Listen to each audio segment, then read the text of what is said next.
ल निर्दीप भाइ आज बिरामी भएर स्कुल जान सकेन। घरमै लेख्दै बस्दैछ।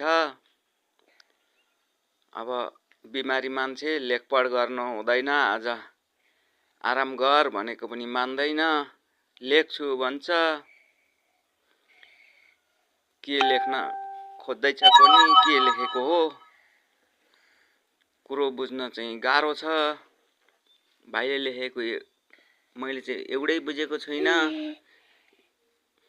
के हो सुतेर पो लेख्छ कि क्या हो बसेर पो लेख्नु पर्छ त हो। लेखिसक कस्तो के लेखेछ लु पढेर सुनाउ त।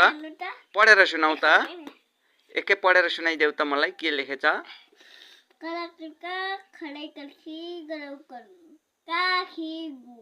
ए के भनेको त्यो